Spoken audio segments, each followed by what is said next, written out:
Good evening सभी को। और आज कम ही लोग जुड़े हैं, लेकिन हम लोग अपना क्लास शुरू कर लेते हैं। तो जहाँ तक हम लोग पढ़ चुके थे उसके आगे हम लोग बातचीत करते हैं। जैसे कि महात्मा गांधी के इस केंद्रित काव्य ग्रंथ, जिसको बापू नाम है और रामधारी सिंह दिनकर इसके रचयिता हैं, इसमें उन्होंने महात्मा गांधी के बारे में, उनकी महानता के बारे में वर्णन किया है और हम लोग इसके बारे में पढ़ रहे हैं कई क्लासेस से। तो महात्मा गांधी ने कभी भी खुद को ऐसे दूरदर्शी के तौर पर नहीं पेश किया था जो वैश्विक चुनौतियों के बारे में कोई भविष्यवाणी करने वाले नेता हों। उन्होंने चुनौतियों के बारे में भविष्यवाणी नहीं की थी जिनका सामना भारत को आज़ादी मिलने के बाद करना था या उस वक्त कर रहे थे। हालांकि महात्मा गांधी के बारे में आप लोग जब विस्तार से जानेंगे, पढ़ेंगे, तो पता चलेगा कि वो एक बहुत बड़े दार्शनिक भी थे। उनके व्यक्तित्व का बहुत विस्तृत बहुआयामी व्यक्तित्व था उनका, और जीवन के अलग अलग पहलुओं को लेकर के उनका एक विशिष्ट नज़रिया था, जो आप देखेंगे कि इतिहास में भी और दर्शन में भी, धर्म को लेकर के भी महात्मा गांधी के विचार जो हैं विशेष तौर पर जाने जाते हैं। नैतिकता को लेकर के महात्मा गांधी के विचार, राजनीति को लेकर के, औद्योगिकीकरण को लेकर के, अहिंसा को लेकर के, यहाँ तक कि प्रेम विवाह और पर्यावरण संकट को लेकर के भी उनके विचार जो हैं जाने जाते हैं। और विश्व शांति से जुड़े खतरों को लेकर के, सांप्रदायिक झगड़ों को लेकर के जो उनके विचार थे, वो ऐसे सवाल थे जो आज के मौजूदा समय में भी उतने ही ज़्यादा प्रासंगिक हैं। और इसीलिए इस काव्य ग्रंथ को आपके सिलेबस में रखा गया है, क्योंकि महात्मा गांधी के जो विचार उस वक्त जितने प्रासंगिक थे, हमारा मानना है कि आज के दौर में उससे ज़्यादा प्रासंगिक है। गांधी जी ने अपने दौर में मानवता से जुड़े जो अलग अलग समस्याओं को लेकर के सावधान रहने की चेतावनी दी थी, वह आज के दौर में बहुत ज़्यादा प्रासंगिक है। और गांधी जी ने इन समस्याओं से निपटने का समाधान भी सुझाया था, और उनकी प्रासंगिकता हर वक्त बरकरार है और तब तक प्रासंगिक रहेगी जब तक हम सभी मानवता के सभी गुणों से संपूर्ण ना हो जाए। वो वक्त कब आएगा ये समय बताएगा।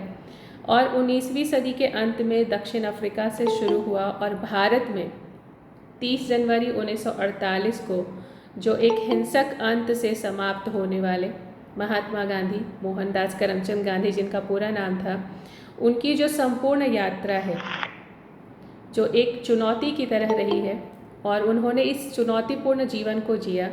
एक संवेदनशील व्यक्ति के तौर पर उन्होंने अपने समाज के लिए, अपने देश के लिए बहुत कुछ किया, जो हम सभी उनको याद करते हैं। उनका एक विराट रूप है जिसके बारे में रामधारी सिंह दिनकर इस काव्य ग्रंथ बापू में वर्णन कर रहे हैं, उनकी शक्तियों के बारे में बता रहे हैं, और जिस तरह से मनुष्यता को हाशिए पर कर दिया गया है उसके बारे में यहाँ पर दिनकर जी वर्णन कर रहे हैं। उन्होंने जो एक महात्मा गांधी को एक ऐसे व्यक्तित्व के रूप में देखा है जो एक सभी को, एक शक्तिशाली व्यक्तित्व जो सभी को नियंत्रित कर सकता है। वो व्यक्ति और समाज का जो एक स्वायत्तता है, जो निर्बलीकरण है, उसको यहाँ पर उन्होंने प्रतिरोध के रूप में चुना है। और एक ऐसे व्यक्तित्व, एक ऐसे चरित्र के रूप में महात्मा गांधी हमारे सामने हैं जो महत्वाकांक्षी तो बिल्कुल ही नहीं है, और उन्होंने समाज की जो आकांक्षाएं हैं उसको पूरा करने के लिए उन्होंने कोशिश की है। महात्मा गांधी के जीवन में, उनके समक्ष, संपूर्ण जीवन में उनके समक्ष ये चुनौती रही कि व्यक्ति और समाज के प्रति राज्य को किस तरह संवेदनशील बनाया जाए। राज्य सत्ता जो है वो समाज का शासन तो रहे, ना कि समाज पर राज सत्ता का। तो ये जो विरोधाभास था, समाधान के लिए मनुष्य को चिंतन करने की ज़रूरत थी, और आजन्म महात्मा गांधी इसके लिए प्रयोग करते रहे और राज सत्ता का स्वतः विलोप हो जाए इसके लिए कोशिश करते रहे। उन्होंने आत्मसंयम के भाव को हमेशा दर्शाया, परस्पर निर्मल सहयोग के भाव को लेकर के वो हमेशा बोलते रहे। और जिन क्षणों में आज़ाद भारत का शासन शुरू हुआ, और आज़ाद भारत का शासन यहाँ के भारतीय नेताओं को सौंपा गया। तब वो दिल्ली से हजारों मील दूर मानवता को सांप्रदायिक हिंसा, आतंकवाद के बैरिकेड खड़े किए जब गए थे, तब महात्मा गांधी किसके साथ थे? निर्बलों के साथ थे। वो चाह रहे थे कि समाज को न्याय मिले, जो एक आतंकवादी दौर है उससे हम निकल जाएं। देश में जो चारों तरफ एक तरह से उसको निरंकुश उपभोक्तावाद कहा जा सकता है, जो लोगों का जीवन धर्म बनता जा रहा था, कृत्रिम संस्कृति हमारे जीवन को ढकती जा रही थी, तब वो सत्य के साथ थे, मानवता के साथ थे। जब एक नागरिक को समाप्ति की ओर ले जाया जा रहा था, नागरिक जो है उनके लिए कोई सोचने को तैयार नहीं था, तब महात्मा गांधी सत्ता के खिलाफ उन्होंने आवाज़ उठाई थी और जीवन के आधार मूल्यों के साथ वो खड़े थे। उन्होंने जंग खड़ी की थी और उन्होंने अहिंसा के साथ, ये सारी जो उनकी जंग थी वो अहिंसा के साथ थी। गांधी जी सभ्यता के साथ थे। गांधी जी जानते थे कि सहमति असहमति सबकी अपनी अपनी जगह है और होनी भी चाहिए। सहमति असहमति और विमर्श इस बात के प्रमाण है गांधी जी के नज़रों में कि हम सभी जीवित हैं। लेकिन उन्होंने सहमति असहमति को किसी विचारधारा की चरमता की कट्टरता में जो बंध जाने को गलत माना है, जिसमें हिंसा निहित होती है। हिंसा का प्रतिपक्ष है अहिंसा, और उन्होंने विकल्प के रूप में अहिंसा को अपनाया। गांधी जी जो हैं वो एकता के लिए और अखंडित भारत के लिए, उनकी जो एक समग्र उनका जो व्यक्तित्व है हमारे सामने आता है, वो उतना ही प्रासंगिक था उस वक्त, उतना ही प्रासंगिक है आज के समय में। उन्होंने राष्ट्र की जीवन शैली के लिए जो एक तरह से कहा जा सकता है कि उन्होंने जो व्यक्तित्व अपना बनाया था, वह व्यक्तित्व आज भी सभी के लिए पूजनीय है, आदरणीय है। उन्होंने जो चुनौतियों का सामना किया, वो चुनौतियां आज भी बरकरार हैं। वर्तमान दौर का जो घटना चक्र है वो भी लगभग वैसा ही है जैसा महात्मा गांधी के उस वक्त था, जो आज़ादी हमें नहीं मिली थी। राज्य की आज़ादी के लिए उन्होंने, जब देश की आज़ादी के लिए जब उन्होंने संघर्ष किया, तो गांधी जी का एक अटल सत्य था कि मानव सभ्यता जो है उसको हमको बरकरार रखना है।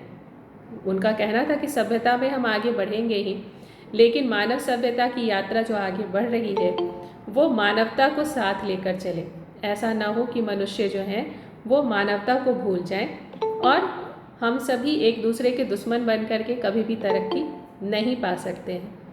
तो जो वर्तमान परिदृश्य है उसमें जो गांधी जी ने कुछ महत्वपूर्ण हिदायतें दी थी, जैसे कि पहला था कि मानव अस्तित्व की रक्षा आवश्यक है, तभी हम सभी आगे बढ़ सकेंगे। मानव सभ्यता को दीर्घजीवी बनाना होगा, मतलब हम सभी को सभ्य होना होगा। मानव जो है वो बिना सभ्य हुए ज़िंदगी में आगे नहीं बढ़ सकता। और जो पूंजी की शक्ति है, जो टेक्नोलॉजी की शक्ति है, उसको सकारात्मक दिशा में हमें आगे ले जाना होगा। सभी के लिए न्याय उनके लिए महत्वपूर्ण था, यानी समतावादी संरचना थी उसकी स्थापना महात्मा गांधी करना चाहते थे। और सामूहिक लोक शक्ति का निर्माण, यानी समूह में वो चाहते थे कि सभी का विकास हो और सामूहिक लोक शक्ति का निर्माण हो। राजसत्ता को संवेदनशील बनाना उनके लिए अनिवार्य था और वो चाहते थे कि एक मिली जुली संस्कृति का निर्माण हो जिसपे सबके लिए पूरी जगह हो, खुली जगह हो और सभी को बराबर का स्थान मिले। उन्होंने आवास के लिए, शिक्षा के लिए, स्वास्थ्य के लिए, रोजगार के लिए और विकास के अवसर सबके लिए एक महत्वपूर्ण न्याय संगत वितरण की अवधारणा का विकास किया था और सबके अधिकारों के लिए उन्होंने युद्ध किया था। दिनकर जी ने यह ग्रंथ इसीलिए लिखा, बापू काव्य इसीलिए लिखा गया क्योंकि वो बापू के विचारों से बहुत ज़्यादा प्रभावित थे। उन्होंने जिस काव्य में लिखा है, हम लोग आगे उसमें देखते हैं कि इतिहास परख नूतन विधान पन्ने समेट ले पुराचीन, बापू ने कलम उठाई है लिखने को कुछ गाथा नवीन।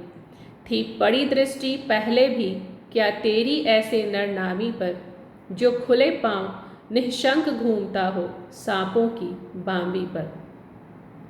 इन पंक्तियों में महात्मा गांधी के महानता और उनके नेतृत्व की प्रशंसा करती हुई ये पंक्तियाँ हैं, जिसमें कवि कहते हैं कि बापू ने इतिहास के पुराने पन्नों को समेटकर नए विधान की गाथा लिखी है। कविता में महात्मा गांधी की सादगी की बात है, उनकी निर्भीकता का वर्णन है, जिसमें वो कह रहे हैं कि सांपों की बांबी पर निर्भय होकर वो चलते हैं। कविता की जो मुख्य बातें हैं वो ये हैं कि महात्मा गांधी की महानता की बात कवि ने की है। कवि कहते हैं कि बापू ने इतिहास के पुराने पन्नों को समेटकर नए विधान की गाथा लिखी है। यहाँ पर कवि नेतृत्व की बात कर रहे हैं, जिसमें कवि का कहना है कि महात्मा गांधी ने अपनी कलम से नए युग की शुरुआत की है। सादगी और निर्भीकता की बात करते हुए कविता में महात्मा गांधी की सादगी और निर्भीकता का वर्णन है, जिसमें कहा गया है कि सांपों की बांबी पर, यानी सांप जिसमें रहते हैं, सांपों की बांबी पर निर्भय होकर चलते हैं। ये जो पंक्तियां हैं, इसमें कवि ने महात्मा गांधी की महानता की बात की है, उनके नेतृत्व की प्रशंसा की है और उन्हें एक नए युग के निर्माता के रूप में दर्शाया गया है। यहाँ कवि ने आश्चर्य किया है, विस्मय किया है कि जिस पर घोर लौह पुरुषों का कोई बस नहीं चला, उस गढ़ में कूदा दूध और मिट्टी का बना हुआ पुतला। सारे संबल के 3 खंड, 2 वसन, 1 सूखी लकड़ी, सारी सेनाओं का प्रतीक, पीछे चलने वाली बकरी। यहाँ जो कविता में महात्मा गांधी की महानता और उनके अहिंसा आंदोलन की प्रशंसा है, वो अतुलनीय यहाँ पर वर्णन है। अद्भुत शैली में कवि ने लिखा है कि महात्मा गांधी ने अपनी सादगी और अहिंसा के बल पर ऐसे गढ़ में प्रवेश किया जहाँ पहले घोर लौह पुरुषों का कोई बस नहीं चला। महात्मा गांधी की ताकत उनकी सादगी और अहिंसा में थी, जिसका प्रतीक है 3 खंड, जिसको कहा जाता है धर्म, सत्य, अहिंसा। महात्मा गांधी ने धर्म से, सत्य से, अहिंसा से, और उन्होंने जो 2 वसन सादगी और संयम का रखा, एक सूखी लकड़ी जिसको कहा जा रहा है अहिंसा की शक्ति को, और पीछे चलने वाली बकरी है यहाँ अहिंसा की सेना। तो कविता में जो मुख्य बातें हैं वो हैं कि महात्मा गांधी की जो महानता है, कवि यहाँ पर कहते हैं कि उनकी सादगी और अहिंसा के बल पर हम सभी ऐसे गढ़ में प्रवेश कर पा रहे हैं जहाँ पर हम स्वतंत्र होंगे।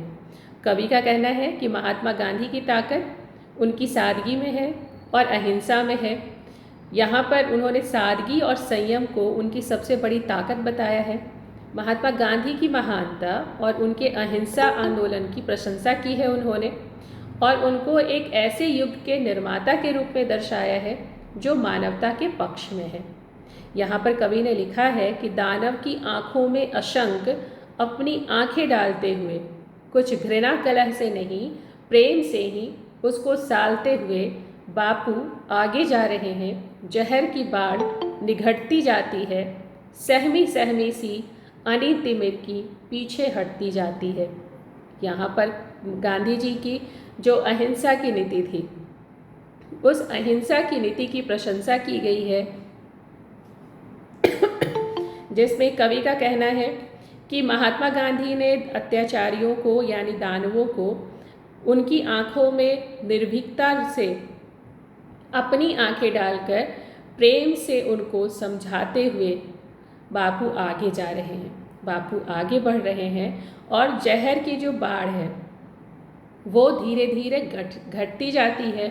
महात्मा गांधी के अहिंसात्मक जो स्वरूप है, उसकी वजह से जो हिंसा है वो कम होती जा रही है, और सहमी सहमी सी जो अंधकार, यहाँ पर अनितिमिर जो शब्द है उसका अर्थ है अंधकार और भय, वो धीरे धीरे हटता जाता है।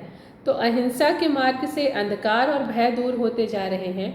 इस तरह से यहाँ पर कवि का कहना है कि महात्मा गांधी ने मजबूतों, यानी दानव और अत्याचारी यहाँ पर कहा गया है, जिनके गुलाम थे हम सभी, अंग्रेजों के बारे में बात की गई है कि दानवों की आँखों में अशंक से अपनी आँखें डालकर, यानी निर्भीकता से अपनी आँखें डालकर महात्मा गांधी ही हैं जो अत्याचारियों को समझा सकते हैं।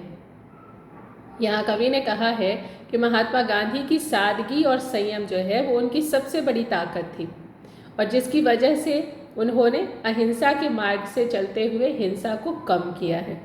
तो महात्मा गांधी की महानता और उनके अहिंसा आंदोलन की प्रशंसा है और साथ ही साथ यहाँ पर कवि ने उनको एक युग के निर्माता के रूप में भी दर्शाया है। एक युग का निर्माता इस तरह की, जब हम गुलाम थे और उससे आज़ादी की ओर आगे बढ़े तो एक नए युग की शुरुआत हुई आज़ादी के साथ, स्वतंत्रता के साथ। तो कवि यहाँ पर अपने समय के इतिहास की बात कर रहा है, समाज की स्थिति पर टिप्पणी कर रहा है, जिसमें उनका कहना है कि इतिहास की पुरानी पन्नियों को समेटकर नए विचार को लिखने की ज़रूरत है। और यह काम कौन करेगा?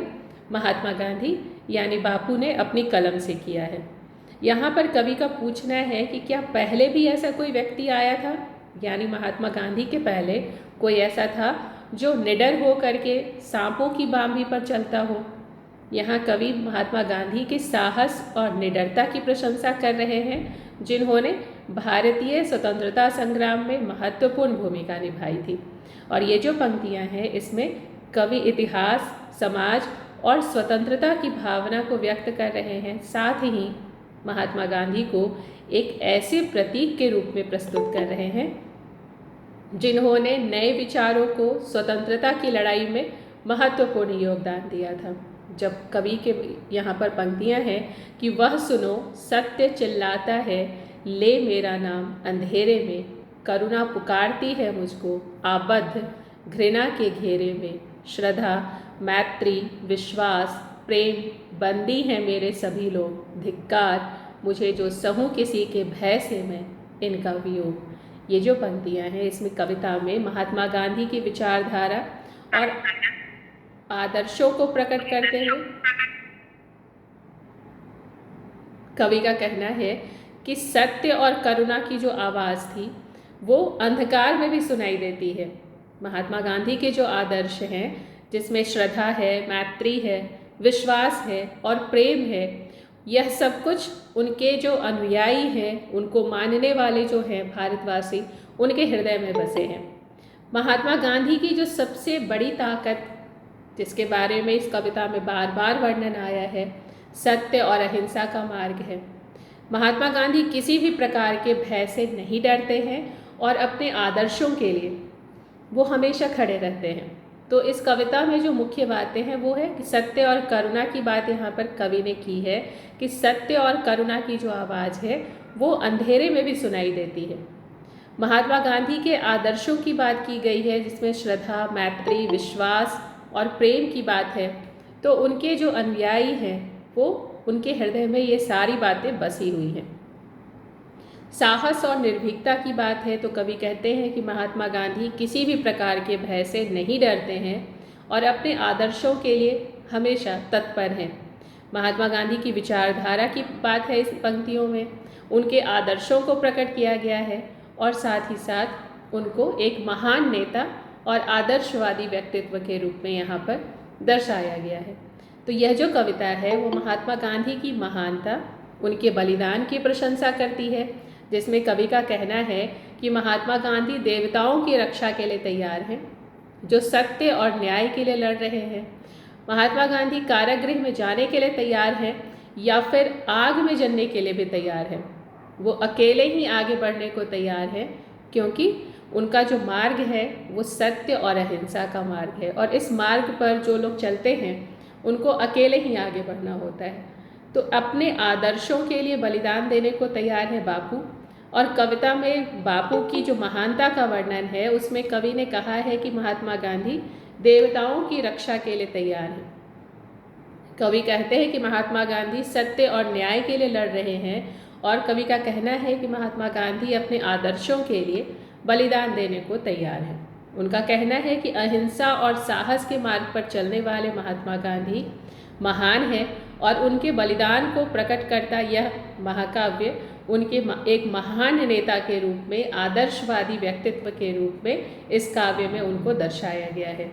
जहाँ पर कविता की पंक्तियों में महात्मा गांधी की महानता और आदर्श की प्रशंसा तो है ही, साथ ही साथ उनके व्यक्तित्व के बारे में बताया गया है कि महात्मा गांधी भले ही अकेले हैं लेकिन उनका संघर्ष जो है वो जारी है।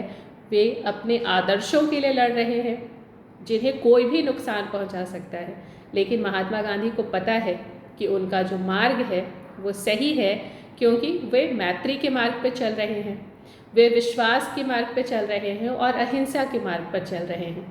जो लोग इन आदर्शों को नष्ट करना चाहते हैं वे कहीं नहीं छिप सकते, और महात्मा गांधी अपने आदर्शों के लिए बलिदान देने के लिए तैयार हैं। यहाँ पर रामधारी सिंह दिनकर का कहना है कि महात्मा गांधी अकेले हैं, क्योंकि वो ऐसे राह पर हैं जहाँ पर सत्य और अहिंसा की यह राह है, और यह राह बहुत कठिन राह है, और कठिन राह पर चलने वाले लोग अक्सर अकेले होते हैं, लेकिन उनका संघर्ष हमेशा जारी रहता है। आदर्शों की रक्षा करना महात्मा गांधी का कार्य है। कवि का कहना है कि मैत्री, विश्वास और अहिंसा के मार्ग पर चलने वाले महात्मा गांधी अपने आदर्शों के लिए बलिदान के लिए तैयार हैं। महात्मा गांधी अपने आदर्शों के लिए लड़ रहे हैं। उनकी महानता, उनका आदर्श एक महान नेता के रूप में, एक आदर्शवादी नेता के रूप में उनको दर्शाता है। महानता और उनके आदर्शों की प्रशंसा करते हुए कवि ने आगे कहा है कि सांपों की बांबी से बाहर निकलकर जो अत्याचारी हैं वो उनके सामने खड़े हैं, लेकिन महात्मा गांधी अपने आदर्शों के लिए बलिदान देने के लिए तैयार हैं। वो प्रेम और अहिंसा के मार्ग पर चलते हैं और अत्याचारियों को चेतावनी देते हैं कि वे अपने मार्ग से नहीं हटेंगे। यहाँ पर जो पंक्तियाँ हैं उसमें महात्मा गांधी की निर्भीकता की बात है, उनके साहस की प्रशंसा है, और कवि का कहना है कि वे अपने आदर्शों के लिए कभी नहीं झुकेंगे। तो महात्मा गांधी के बारे में बताते हुए यहाँ पर लेखक ने लिखा है कि सांपों की बांबी से बाहर निकलकर जो अत्याचारी हैं, जो दनुज हैं, जो हम सबका शोषण कर रहे हैं, वो हमारे सामने खड़े हैं, लेकिन महात्मा गांधी अपने आदर्शों की रक्षा करते हैं, प्रेम और अहिंसा के मार्ग पर चलते हैं, लेकिन संघर्ष जारी रखते हैं। निर्भीकता और साहस की बात करते हुए कवि का कहना है कि महात्मा गांधी अपने आदर्शों के लिए बलिदान देने के लिए तैयार हैं, लेकिन वो अपने मार्ग से नहीं हटेंगे। तो ये जो पंक्तियाँ हैं इसमें महात्मा गांधी की महानता और उनके आदर्शों को प्रकट किया गया है।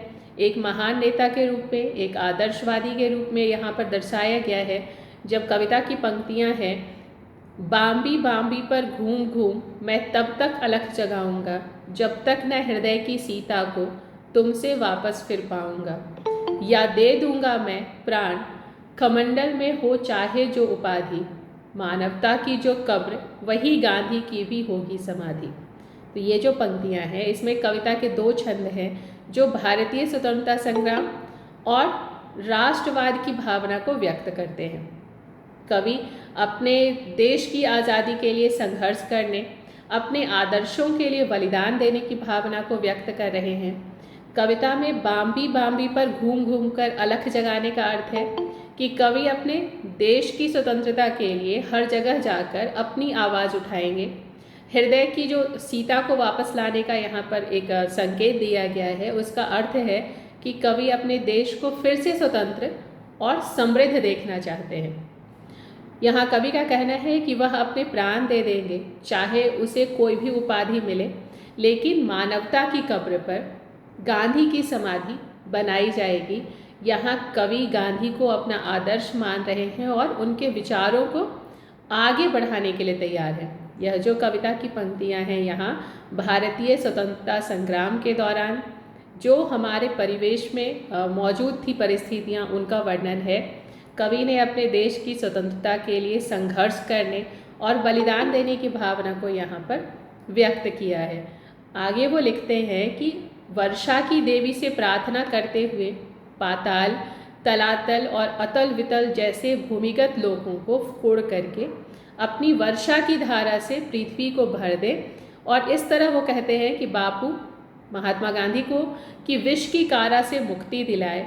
कविता में जो वर्षा की देवी से अनुरोध किया गया है कि वह अपनी वर्षा से पृथ्वी को हरा भरा बनाए और उसे सूखा से मुक्ति दिलाए। तो इस कविता में पाताल की जो बात है, तलातल की बात है, अतल वितल का उल्लेख है जो हिंदू पुराणों में वर्णित 7 पातालों में से है। और ये पाताल भूमि के नीचे स्थित लोक हैं जहाँ विभिन्न प्रकार के जीव जंतु और अन्य लोग रहते हैं, जिनमें से प्रत्येक पाताल की अपनी विशेषताएं और निवासी हैं वहाँ पर। तो कविता की जो भाषा है, जो शैली है, उसमें रामधारी सिंह दिनकर की जो कविता है, उसमें इस कविता में वर्षा की देवी से प्रार्थना और पातालों का उल्लेख करके कवि ने यहाँ पर एक विशेष प्रकार की भावना और छवि को प्रस्तुत किया है। महात्मा गांधी की प्रतिज्ञा, उनकी प्रतिष्ठा की बात करते हुए, उनके योगदान को दर्शाते हुए कवि का कहना है कि यह बापू की प्रतिज्ञा नहीं है, बल्कि एक गहरी और गंभीर विपदा की बात है जो धरती की तकदीर को प्रभावित कर रही है। साथ ही कविता में यह भी कहा गया है कि अगर बापू हार जाते हैं तो जगत का सौभाग्य और क्षेम भी हार जाएगा और श्रद्धा, मैत्री, विश्वास और प्रेम भी खत्म हो जाएगा।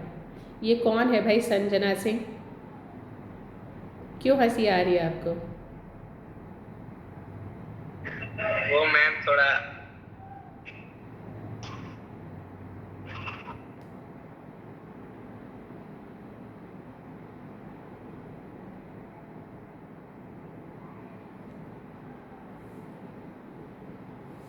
तो यहाँ पर हम लोग बात कर रहे थे महात्मा गांधी के भारतीय स्वतंत्रता संग्राम में योगदान की।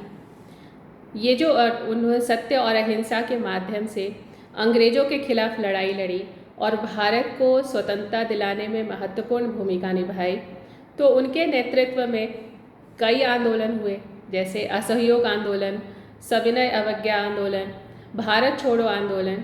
तो इन आंदोलनों ने ब्रिटिश हुकूमत को हिलाकर रख दिया था और अंत में भारत को 15 अगस्त 1947 को आज़ादी मिली। यहाँ जो कवि ने उनके श्रद्धा, विश्वास, क्षमा, ममता, सत्यता, स्नेह, करुणा, सबको सहेजने की बात की है, वह एकदम ऐसी बात है जिसमें कविता में गांधी जी की विरासत की बात है, उनके आदर्शों को बहुत ही सुंदर तरीके से व्यक्त करने की बात है। कवि ने यहाँ पर बापू के प्रति श्रद्धा व्यक्त की है, जो विश्वास, क्षमा और ममता की बात यहाँ पर कवि ने की है, उनके सत्य की बात, करुणा की बात, ऐसे जो मूल्य हैं गांधी जी के, वो संरक्षित करने वाले मूल्य हैं और लोगों को सही दिशा में ले जाने वाले मूल्य हैं। यहाँ पर दिनकर ने महात्मा गांधी का जो भारतीय स्वतंत्रता संग्राम में एक बहुत बड़ा योगदान था, उसकी बात की है। उन्होंने सत्य और अहिंसा के माध्यम से अंग्रेज़ों के खिलाफ लड़ाई लड़ी और भारत को आज़ादी दिलाने में महत्वपूर्ण भूमिका निभाई, उसकी बात यहाँ पर उन्होंने की है, जैसे कि असहयोग आंदोलन की बात। और इस तरह से जो उन्होंने आंदोलनों के माध्यम से एक विचारधारा को हम भारतीयों के सामने रखा, जिसके अनुयायियों में जवाहरलाल नेहरू भी थे, सुभाष चंद्र बोस भी थे, रविन्द्रनाथ टैगोर भी थे और बंकिम चंद्र चट्टोपाध्याय भी थे। तो इन सभी बुद्धिजीवियों ने जो देशभक्ति और जागरूकता फैलाई, वो महात्मा गांधी की प्रेरणा से ही उत्पन्न हुई थी। गांधी जी जैसे कई महिला नेताओं को भी उन्होंने उस वक्त प्रेरित किया और उनको भी मुक्ति और स्वतंत्रता संग्राम में भागीदार बनाया। तो इस तरह से जो एक कविता में जो सुंदर और गहरा अर्थ यहाँ पर नज़र आता है, वो यह है कि कवि जो है वो अनुरोध कर रहा है कि जो सागर की तरह जिनमें शीतलता है, विशालता है, उनको समेट लेना चाहिए। मतलब कविता में जो कवि महात्मा गांधी को एक समुद्र का प्रतीक दे रहा है कि जिनके जीवन में भले ही अशांति हो, कठिनाइयाँ हो, लेकिन उन्होंने समुद्र की तरह सबको अपनी विशालता में समाहित कर लिया है, अशांति को भी शांति में तब्दील कर दिया है। यह जो कविता है, इसकी जो भाषा है, जो शैली है, आप देख ही रहे हैं, बेहद सुंदर है और प्रभावशाली है। कवि ने भावनाओं को, अपने विचारों को बहुत ही अच्छे तरीके से व्यक्त किया है। अशांति और कठिनाइयों से मुक्ति की जो कामना की है उन्होंने, समुद्र की शक्ति और विशालता का प्रतीक महात्मा गांधी को बनाया है उन्होंने, जीवन की अशांति को शांत करने की प्रार्थना की है उन्होंने। और अद्भुत शैली में लिखी गई यह कविता हिंदी साहित्य का एक महत्वपूर्ण काव्य ग्रंथ है, जिसमें उन्होंने बहुत ही सुंदर और गहरे अर्थों में महात्मा गांधी की व्याख्या की है। उन्होंने समुद्र से अनुरोध किया है इन पंक्तियों में कि वह सावधान रहे और मानवता की नौका को सुरक्षित पहुंचाए, जिसमें कवि कह रहे हैं कि यह जो नौका है वो मानवता की पूंजी है और अगर यह डूब जाती है तो मानवता का सारा श्रृंगार जो है, जो सौंदर्य है, जो मूल्य है, वह डूब जाएगा। यहाँ पर महात्मा गांधी की तरफ संकेत है और अगर यह नौका पार लग जाती है तो उनका कहना है कि धरती की जो किस्मत है, भारत भूमि की जो किस्मत है, वह बदल जाएगी। कवि समुद्र को एक प्रतीक के रूप में यहाँ प्रयोग कर रहा है जो जीवन की चुनौतियों और कठिनाइयों को दर्शाता है। कवि का समुद्र से अनुरोध रहा है यहाँ कि वह अपनी शक्ति और विशालता से मानवता को सुरक्षित रखे। कविता की भाषा और शैली कवि के अनुरूप है। उन्होंने जो भावना उठाई है, जो विचार को उन्होंने व्यक्त करना चाहा है, उसके अनुसार मानवता की सुरक्षा और संरक्षण की कामना की है। उन्होंने शक्ति और विशालता का प्रतीक महात्मा गांधी को बताया है। जीवन की चुनौतियों और कठिनाइयों का सामना करने की प्रेरणा दी है। मानवता के सौंदर्य और मूल्यों की रक्षा की आवश्यकता पर बात की है। हिंदी साहित्य का यह महत्वपूर्ण काव्य ग्रंथ एक शक्तिशाली और ऐसे व्यापक व्यक्तित्व का वर्णन कर रहा है जिसकी पंक्तियां हैं, अंधड़ के झोंके नाच रहे हैं, है नाच रहा विप्लव करार, बांसों उठ उठ फन पटक रहा सागर का यह विक्षुब्ध ब्याल। जिसमें उन्होंने वर्णन किया है एक शक्तिशाली और भयानक दृश्य का, जिसमें अंधड़ के झोंके और विप्लव की शक्ति को दर्शाया गया है। कवि ने कहा है कि अंधड़ की तेज हवाएं नाच रही हैं, विप्लव की शक्ति अपना प्रभाव दिखा रही है और समुद्र का यह जो उग्र स्वरूप है, जिस तरह से लहरें जो है वो एक बांस की तरह, बांस के जितनी ऊंचाई पर उठा कर पानी फेंक रही हैं, जैसे एक ब्याल होता है अपने फन को पटकता है। तो इस कविता में कवि ने जो अंधड़ और विप्लव की शक्ति को दर्शाया है, बहुत ही सुंदर और एक तरह से भयानक तरीके से वर्णित किया गया है। तो कवि की भावनाओं को, विचारों को बहुत ही अच्छे से यह व्यक्त कर पा रहा है, जिनमें एक सुंदर और भावनात्मक रचना के रूप में यह कविता हमारे सामने आती है। और जिस तरह से उन्होंने महात्मा गांधी के प्रति श्रद्धा को दर्शाया है, उसमें कवि के जो शब्द हैं वो हर शब्द एकदम सटीक शब्द है वहाँ पर, जिसमें वो दूसरे शब्द प्रयुक्त ही नहीं हो सकते। जिसमें कवि ने लिखा है कि नाविक अपनी आंखें बंद करके, हाथ जोड़ करके बैठ गया है, वह लोगों के अलौकिक शक्ति में विश्वास रखता है और नौका की पतवार जो है, नियंत्रण है, वो अब महात्मा गांधी के हाथों में है। नाविक की जो व्याकुलता है, भगवान के प्रति उसकी श्रद्धा है, उसको यहाँ पर इन पंक्तियों में बहुत सुंदर तरीके से व्यक्त किया गया है और बहुत ही प्रभावशाली भाषा का प्रयोग किया गया है, जो कवि की भावनाओं और विचारों को बेहतरीन तरीके से यहाँ पर व्यक्त करता है। आगे कवि ने लिखा है कि बापू मैं तेरा समयोगीन, है बात बड़ी पर कहने दे, लघुता को भूल तरिक, गरिमा के महासिंधु में बहने दे। तो ये बापू को संबोधित कविता एक सुंदर कविता, भावनात्मक रचना है, जिसमें रामधारी सिंह दिनकर अपने विचारों और भावनाओं को खूबसूरती से व्यक्त करते हुए कहते हैं कि वह महात्मा गांधी के समकालीन है, समयोगीन है और इस बात को वह बहुत बड़ी बात समझते हैं, एक बड़ी बात की तरह कहना चाहते हैं, लेकिन वह अपनी लघुता को, अपने छोटेपन को भूलकर गरिमा के महासिंधु में बहना चाहते हैं। इस कविता में कवि ने बापू के प्रति जो अपनी श्रद्धा दिखलाई है, जो सम्मान व्यक्त किया है और अपने विचारों और भावनाओं को गरिमापूर्ण ढंग से व्यक्त करना चाहा है, वह बहुत ही प्रभावशाली है। बापू के प्रति श्रद्धा व्यक्त करते हुए कवि ने उनको अपना आदर्श बताया है। उन्होंने अपने विचारों की अभिव्यक्ति करते हुए बेहद ही गरिमापूर्ण शब्दों को यहाँ प्रयुक्त किया है। कवि अपनी लघुता को भूलकर गरिमा के महासिंधु में बहना चाहते हैं और कवि यहाँ पर अपनी विनम्रता और अपने समर्पण को दर्शाते हैं। एक सुंदर और भावनात्मक रचना, जिसमें उन्होंने अपने प्रिय आदर्श महात्मा गांधी के साथ अपने समकालीन होने को लेकर के अपने आप पर गर्व कर रहे हैं, जिसमें उनका कहना है कि जो प्रिय के साथ उनका संबंध है, यानी महात्मा गांधी के साथ समकालीन होने का जो संबंध है, वह बहुत ही उनके लिए उत्कृष्ट श्रेणी की बात है। और वो चाहते हैं कि इस उमंग को, इस सुंदरता को, इस जुड़ाव की भावना को वो युगों युगों तक बरकरार रख सके। बहुत ही सुंदर और भावनात्मक रूप से उन्होंने बापू की प्रशंसा की है, उनके प्रति जो श्रद्धा प्रकट की है, सम्मान व्यक्त किया है और उनके समकालीन होने को बहुत सुंदर तरीके से व्यक्त किया है। उन्होंने इस कविता में समय का, जीवन का, क्षणभंगुरता का जो वर्णन किया है, जिसमें समय और जीवन की क्षणभंगुरता को व्यक्त करते हुए जो कवि कहते हैं कि समय के स्मृति पटल पर जो महात्मा गांधी हैं वो सूर्य की तरह चमकेंगे और लोग जो हैं वो आम तौर पे चमक कर जल्दी बुझ जाते हैं, जैसे कुछ छोटे छोटे पक्षी, चिड़ियाँ। लेकिन कवि ने समय और जीवन की क्षणभंगुरता को बहुत सुंदर तरीके से यहाँ व्यक्त किया है। कविता की भाषा और शैली जो है वो बहुत ही सुंदरता से भावनाओं को, विचारों को व्यक्त कर पाती है।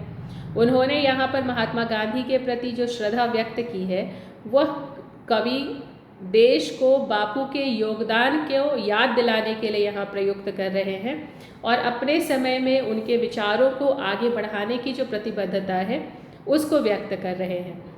उन्होंने यहाँ पर उनको काल को समाप्त करने वाला व्यक्ति, आत्मा के नव का तुंग केतु कहा है और उनकी जो महानता, उनकी जो आध्यात्मिक ऊंचाई है उसको यहाँ पर दर्शाया है।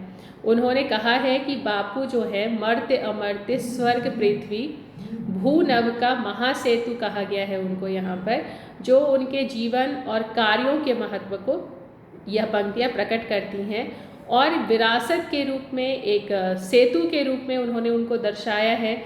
वह व्यक्ति जो महात्मा के रूप में जाना जाता है, बापू के रूप में जाना जाता है, वह मानवता को जोड़ता है और उनके विचार अमर हैं। महात्मा गांधी के लिए यह काव्य जो है एक सुंदर श्रद्धांजलि है जो उनके जीवन और कार्यों के प्रति सम्मान प्रकट करता है, कृतज्ञता की भावना को व्यक्त करता है।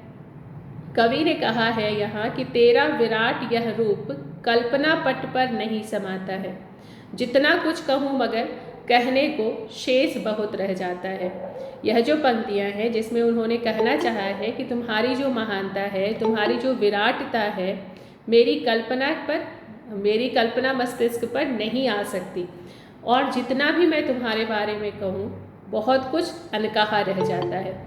कवि अपने आदर्श, प्रेरणा स्रोत, उनकी महानता को व्यक्त कर रहे हैं, जिनके बारे में वो कह रहे हैं कि वो उनके शब्दों से परे है, कल्पना से परे है। और कवि स्वीकार करते हैं कि उनकी महानता को पूरी तरह से शब्दों में व्यक्त नहीं किया जा सकता और हमेशा कुछ न कुछ अनकहा रह जाएगा। कविता की जो भावना है बहुत सुंदर है, विनम्र है, कवि की श्रद्धा और सम्मान को बहुत खूबसूरती से दर्शाती है और कवि यहाँ पर जो अपने हृदय में जो प्रस्तुत हो रहे थे भाव, उनको बहुत ही खूबसूरती से प्रस्तुत किया है। उन्होंने यहाँ दर्शाया है कि उनकी हस्ती बहुत छोटी है, नाजुक है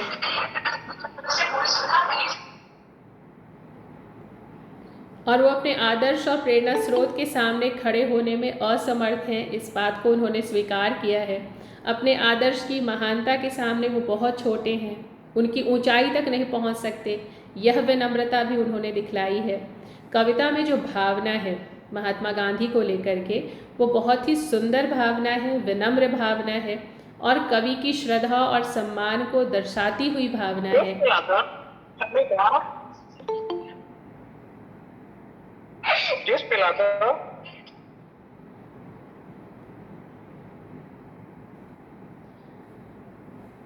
उन्होंने इस कविता में महात्मा गांधी की तारीफ करते हुए जो पंक्तियाँ लिखी हैं वो कवि की हस्ती को, उनके आदर्श को, उनकी प्रेरणा को एक साथ सबको उनकी महत्वपूर्ण रूप में यहाँ पर प्रस्तुत कर सका है, उनकी श्रद्धा और सम्मान को दर्शा सका है। उनकी जो शैली है, कविता की शैली बरामधारी सिंह दिनकर की, वो बहुत प्रभावशाली है और कविता में विचारों को, भावनाओं को जिन्होंने बहुत ही अच्छे तरह से व्यक्त किया है। यहाँ पर जब वो कहते हैं कि वो वामन से अपनी तुलना करते हैं, तो जो वामन का यहाँ उन्होंने उल्लेख किया है, तो पुराणों में एक छोटे कद का अवतार है वामन, जो भगवान विष्णु का अवतार है। तो कवि यहाँ वामन का उल्लेख करके अपनी छोटी हस्ती को दर्शा रहे हैं और अपने आदर्श के सामने अपने छोटेपन को व्यक्त कर रहे हैं। तो बापू जो कविता है महात्मा गांधी की, जो मैं जैसा शुरुआत से ही हम लोग बात कर रहे हैं कि नोआखली यात्रा के समय लिखी गई, जो 1946 में हुई थी। यह कविता जो है वो महात्मा गांधी के जीवन और उनके सिद्धांतों को दर्शाती है। महात्मा गांधी के मुख्य सिद्धांत हैं अहिंसा, सत्य और समानता की बात करते हैं, जिसमें कविता में गांधी जी की नोआखली यात्रा के समय के जो अनुभव हैं, जो विचार हैं, उनको व्यक्त किया गया है, जो उस समय के सामाजिक और राजनीतिक परिदृश्य में बेहद महत्वपूर्ण थे। नोआखली जो यात्रा थी वो उस दंगा प्रभावित क्षेत्र का दौरा था जहां सांप्रदायिक हिंसा फैली हुई थी, जिसको रोकने के लिए महात्मा गांधी वहां गए थे। यह जो दौरा था वो उस समय के सामाजिक और राजनीतिक परिदृश्य में बहुत महत्वपूर्ण था, जब देश, जो हमारा भारत देश था, वो विभाजन की मांग के कारण बेहद तनाव में था। गांधी जी का उद्देश्य क्या था? लोगों को शांति और अहिंसा का संदेश देना, और उन्होंने अपनी यात्रा के दौरान लोगों से मिलकर उन्हें समझाने का प्रयास किया। नोआखली की जो दंगे की पृष्ठभूमि थी उसमें मुस्लिम लीग के विभाजन की मांग थी, जिसके कारण हिंदू समुदाय के लोग वहाँ पर उनके खिलाफ बहुत बड़े पैमाने पर अत्याचार हो रहे थे। गांधी जी ने अपनी यात्रा के दौरान पीड़ित लोगों से मिलना वहाँ पर काम किया, उन्हें सांत्वना दी, उन्हें शांति का संदेश दिया। तो उनकी जो यह यात्रा थी उसका महत्व इसलिए भी था क्योंकि इससे लोगों को शांति और अहिंसा का संदेश मिला और दंगों को रोकने में मदद मिली। दिनकर जी की ये जो रचना है बापू, वो महात्मा गांधी के जीवन और विचारों को दर्शाती है, जिनमें अहिंसा है, सत्य है, समानता है। यह जो कविता है वो गांधी जी की नोआखली यात्रा के समय लिखी गई, जब वे सांप्रदायिक हिंसा को रोकने के लिए गए थे। दिनकर जी की जो कविता है उसमें गांधी जी के संदेश को फैलाने का प्रयास किया गया है, जो आज भी प्रासंगिक है, और यही वजह है कि यह आपके सिलेबस में शामिल है। दिनकर का नाम आप लोगों ने सुन रखा होगा। उनका जो काव्य है एक विस्तृत काव्य संसार है उनका, उनके विचार और संदेश हैं जो सभी को सर्वमान्य हैं। कुरुक्षेत्र एक उनका काव्य ग्रंथ है। यह ग्रंथ महाभारत पर आधारित है और इसमें भी युद्ध और शांति के विचार को दर्शाया गया है। रश्मिरथी भी एक उनका काव्य ग्रंथ है जिसमें वीर रस की कविता है, जिसमें युद्ध और विजय के विचार को दर्शाया गया है। तो जो इनकी रचनाएं हैं दिनकर की, उससे पता चलता है कि वो ओजपूर्ण है, वो देशभक्तिपूर्ण है, वह संदेश देती हैं कि हमें अहिंसा, सत्य और समानता के मार्ग पर चलना चाहिए। जो यह रचना हम लोग को जो पढ़नी है बापू, उसमें महात्मा गांधी के जीवन और विचारों को दर्शाया गया है। कविता गांधी जी की जो यात्रा थी उसको समेटती है और साथ ही साथ गांधी जी के संदेश को फैलाने का प्रयास करती है, जिसमें अहिंसा, सत्य और समानता मुख्य रूप से शामिल है। तो कविता के माध्यम से दिनकर जी ने गांधी जी की जो महानता है उसको प्रदर्शित किया है। उन्होंने अहिंसा की शक्ति को दर्शाया है, सच्चाई की प्रतिबद्धता को उन्होंने यहाँ दर्शाया है और समानता की भावना को महत्वपूर्ण बताया है। यह जो बापू कविता है उसमें गांधी जी के जीवन के जो पहलू हैं, उनके जो सादगी, उनकी सहनशीलता, उनकी देशभक्ति पर भी प्रकाश है। तो बापू कविता एक महत्वपूर्ण कृति के रूप में हमारे सामने है, जिसके जरिए हम गांधी जी के विचारों को, उनके आदर्शों को समझ सकते हैं। यह कविता आज भी इसलिए प्रासंगिक है क्योंकि यह हमें संदेश देती है कि हमें अहिंसा के मार्ग पर चलना चाहिए, सत्य और समानता के मार्ग को अपनाना चाहिए। ये जो महत्वपूर्ण घटना नोआखली, जिसके बारे में यहाँ पर जिक्र है कि जिसके बाद ये कविता लिखी गई, तो एक नए भारत को, एक नए युग की निर्माण इसके बाद हम लोगों ने देखा। इसके बाद जो 1946 में यात्रा हुई, उसके बाद से गांधी जी ने बंगाल के जो हिंसा प्रभावित क्षेत्र थे, वहाँ जो अस्थिरता थी उनको समाप्त करने की कोशिश की, शांति लाने की कोशिश की, सौहार्द कायम करने की कोशिश की। तो इस यात्रा के बाद लोगों में वाकई में अहिंसा के मार्ग पर चलने के लिए कुछ लोगों को प्रेरित वो कर पाए, शांति के मार्ग पर चलने के प्रेरित कर पाए, मतभेदों को भूल करके एक साथ मिलजुल कर रहने के लिए प्रेरित कर पाए। तो गांधी जी की यह जो जनसभाएं थी, इसने सभी लोगों को प्रेरणा दी और एक ऐतिहासिक घटना के रूप में भी हम इसे जानते हैं, जो हमें आज भी प्रेरित करती है और याद दिलाती है कि अहिंसा और शांति के मार्ग पर चलने से हम किसी भी समस्या का समाधान कर सकते हैं। तो एक आदर्श उदाहरण के रूप में यह यात्रा हमारे सामने है और महात्मा गांधी के विचार और जो आदर्श हैं उनसे समाज में परिवर्तन आ सकता है, इस बात की जो पुरजोर कोशिश है रामधारी सिंह दिनकर यहाँ पर प्रस्तुत कर रहे हैं। और महात्मा गांधी की नोआखली यात्रा के समय रचित ये जो कविता है वो जनवरी 1947 ईस्वी में यहाँ हम लोगों ने इसको पढ़ा। इसको जो हम लोग देख रहे हैं, जो कविता का पहला खंड है, वो पहले खंड रचा गया जनवरी 1947 ईस्वी में। और ये कविता यहाँ पर पहला जो इसका 4 है, इस आपके बापू में 4 कविताएं हैं, जिनमें पहला हम लोगों ने आज पूर्ण किया, ये ख़त्म हो गया। अब दूसरी कविता है महाबलिदान, जो हम लोग अगली क्लास में देखेंगे। तब तक के लिए आप लोग अटेंडेंस अगर बना चुके हैं तो क्लास हम लोग ख़त्म करते हैं।